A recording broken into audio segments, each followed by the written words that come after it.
Yunnan Baoshan এক টুকরো রহস্যময় ভূমি, যেখানে পাশাপাশি বেড়ে ওঠে পৃথিবীর দুই জনপ্রিয় সুগন্ধ।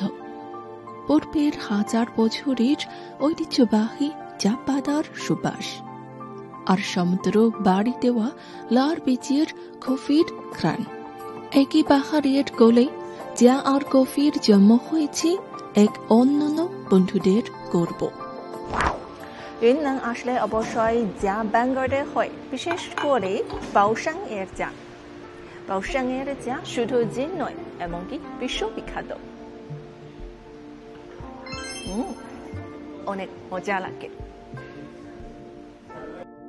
এই এক কাপ চায়ের পেছনে লুকিয়ে আছে বাওশানের বহু শতাব্দীর চা সংস্কৃতির ধারাবাহিকতা। যা ঘোড়া বাণিজ্য পথের একটি গুরুত্বপূর্ণ কেন্দ্র ছিল বাওশান।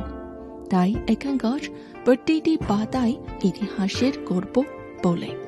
এখানে আমি দাঁড়িয়ে আছি, সেটি বড় একটি চা বাগান এবং ইউন্নান প্রদেশের গুরুত্বপূর্ণ একটি চা উৎপাদন এলাকা।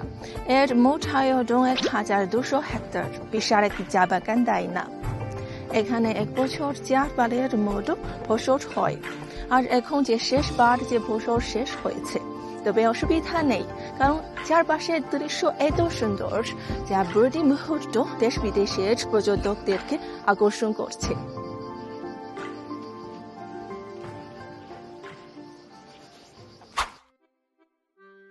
আর একই পাহাড় জঙ্গলের মধ্যে এক ধরনের লাল ভরা ফসলের মৌসুম শুরু হয়েছে।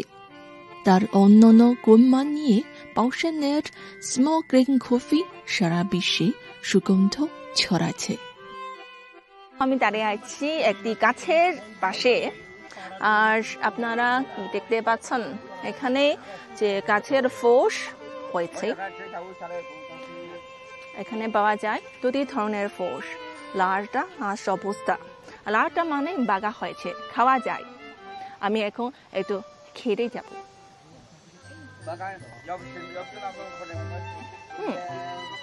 মিষ্টি, আর তার বীজ এরকম।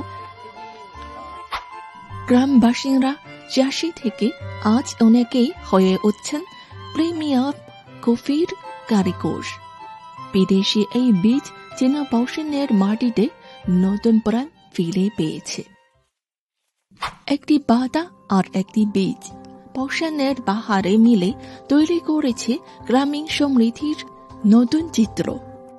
চায়ের ঐতিহ্য আর কফির বৈশ্বিক বাজার দুইটি এখানে হাত ধরাধরি করে এগোচ্ছে, যা আমাদের ভেতরে নিয়ে যায় সংস্কৃতির গভীরে, আর কফি নিয়ে যায় বাইরের দুনিয়ার সাথে সংযোগের পথে। এই দুই সাথী বাওশানের সমৃদ্ধির সূত্র, যা দেখায় নিজস্বতা রক্ষা করেই বিশ্বকে আলিঙ্গন করা সম্ভব।